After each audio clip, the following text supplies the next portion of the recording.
Hello everyone, good morning. Good day. Good day ba? So, hindi pa ako natutulog. So, ginagawa ko tong video para magkaroon tayo ng kunting kaalaman or idea sa sarili.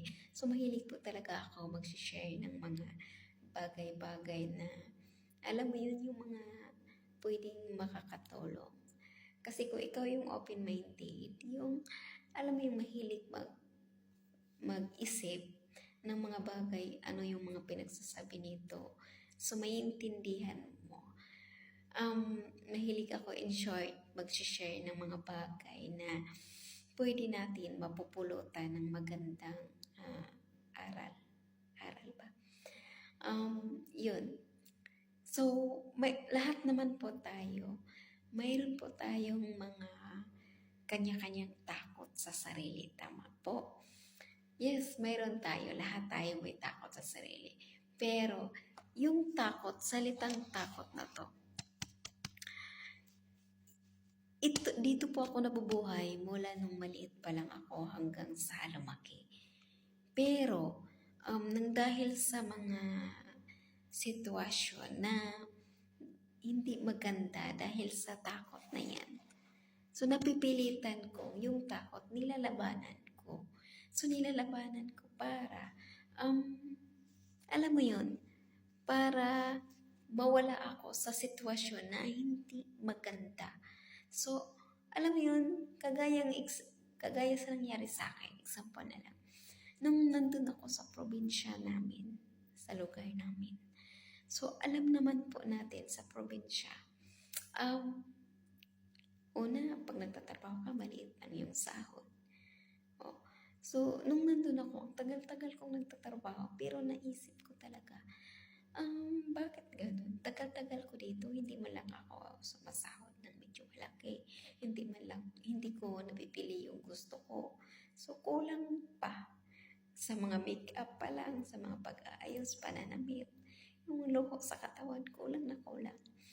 So, na-realize ko na bakit hindi ko subukan na lumuwas ng Manila. So, nung lumuwas ako ng Manila, I think, lumuwas ako ng Manila 2010. So, first time ko lumuwas ng Manila, takot na takot talaga ako. Example na lang yan sa akin, ha? So, takot na takot ako, pero sabi ko, kung papairalin ko yung takot ko, mas lalong walang mangyayari sa akin.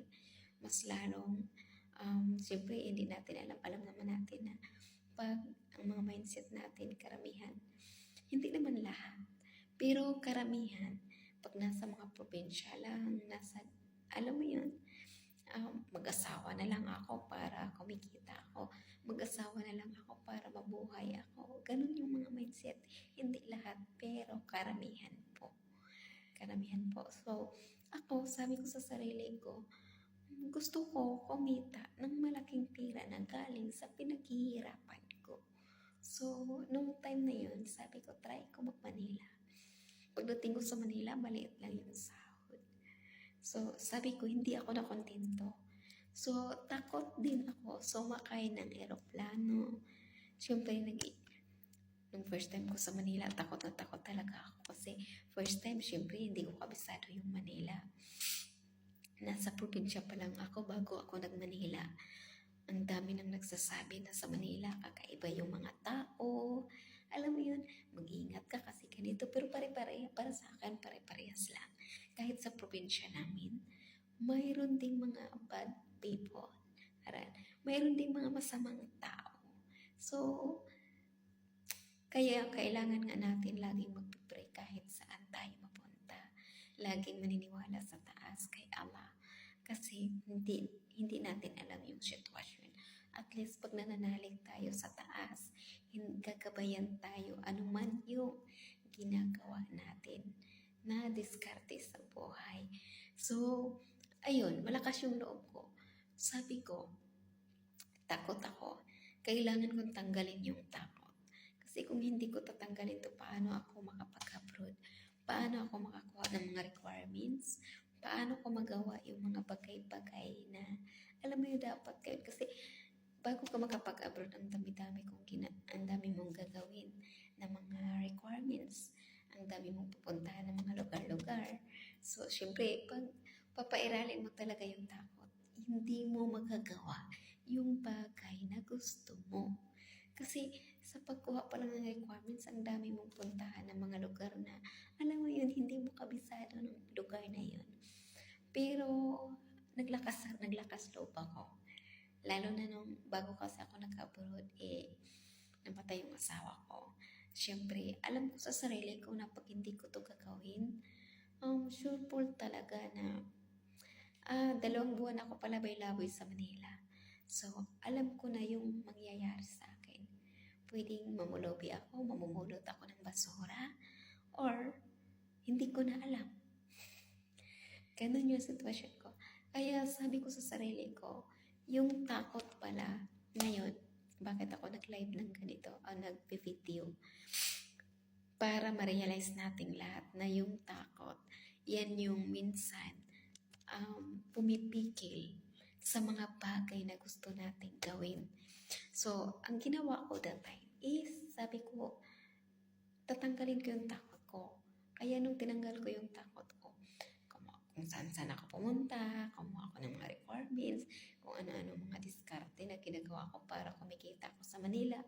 Habang hindi pa ako nakapag-abroad, dapat may pangkain ako, dapat may pang-ano ako. So, nasabi ko na sa video na ginagawa ko yung una. So, yun. Tapos, ngayon, na-realize ko, tama yung desisyon ko. Tama yung desisyon ko na yung takot na yan, tinanggal ko sa sarili ko. Kasi kung hindi ko pala yun tinatanggal, malamang nandun sa Manila ngayon, malamang hindi ko alam. Kung hindi ako nabaliw, siguro, iwan.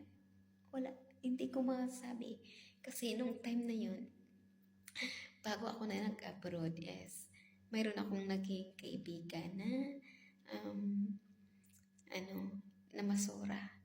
Ngayon, si Kuya Boy, hindi ko makalimutan yun. Inshallah, pag uwi ko, makikita ko pa yun para makabawi naman ako sa kanya. Ayan, namasura siya. Tapos yung mga bintan niya, yung iba, binibigay sa akin. Tapos yung mga binigay sa kanya na pagkain sa 7-Eleven, binigay sa akin. So, bali, yun, kinain ko. Tapos minsan binigyan niya ako ng pera para makuha yung laundry. Mahina ba yung boses ko? Mahina yung boses. Hinihinaan ko kasi tulog na yung kasama ko.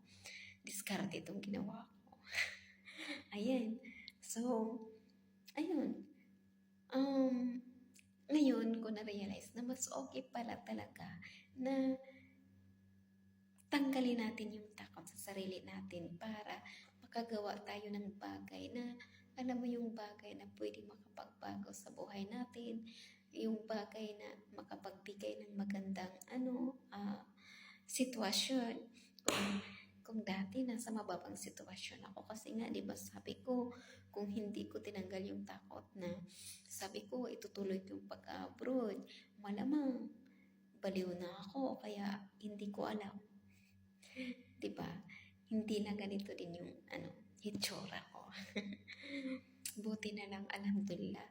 Kaya guys, tip ko sa inyo, kailangan yung tanggalin yung takot kung saan man kayo ngayon. Tanggalin nyo yung takot sa sarili nyo para magawa nyo yung bagay na gusto nyo gawin sa buhay. So, takot, pinaka-importante, tanggalin natin.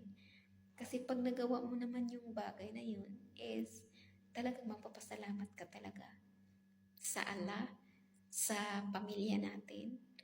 Kasi, syempre, pag natakot ka, iisipin mo yung pinakamamahal mo. Kasi, pag inisip mo yung pinakamamahal mo sa buhay, mawala yung takot susugal ka talaga, gawin mo talaga kasi alam mo para sa kanila yung ginagawa mo. So, ganyan po yung ginagawa ko. So, maraming salamat sa Allah, sa pamilya ko, sa mga taong tumutulong sa akin, mga agency. So, maraming salamat sa lahat ng mga niniwala sa akin. God bless po.